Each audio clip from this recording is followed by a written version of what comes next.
Good morning.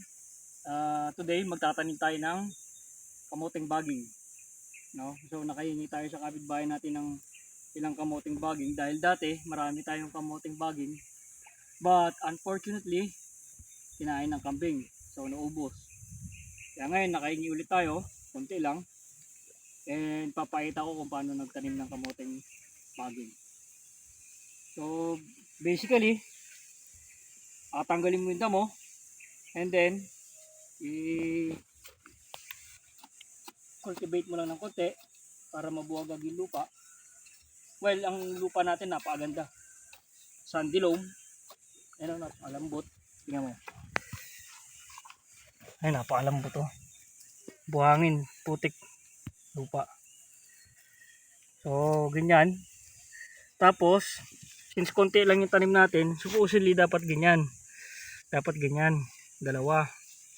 Ganyan yung ginagawa nila eh. Kasi lahat daw yan, magkakaroon ng bunga. Lahat yung nodes niyan.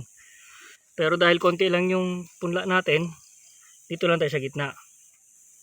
So buka lang natin ng ganyan. Ganyan mo lang isang okay? Pagka ganyan ng sanga, tabunan mo. Yan. So hindi kailangan putol-putulin yung sanga. Okay lang yung ganyan. Kasi lahat ng nodes, dun magkaalaman. No? Pakita pa dito.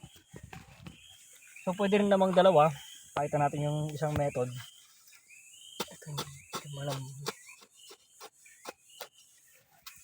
Pwede rin dalawa. Since may bilog tayo, ganyan mo lang muna yung lupa sa gitna. Lagyan mo lupa sa gitna para madali. Yan. Pag nabundok na siyang ganyan, lagyan mo tong isa. Make sure na naalapat yung sanga nung kamote sa lupa. No, nakadiin siya. Kasi pag diniligan niya, naangat pa yan.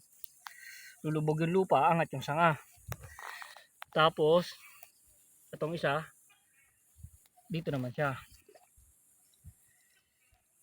Pabilog yan. Yan.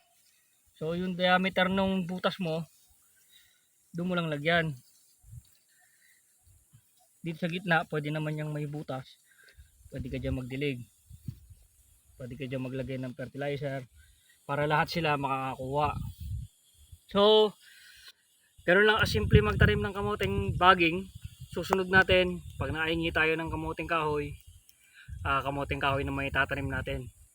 Sabi nila, yung ibang kamuting kahoy, pag baligtad, nakakalason o hindi daw magbubunga. Well, tignan natin next video. Hihingi tayo ng punla ng kamuting kahoy. So that's it for now. Thank you for watching. Bye bye.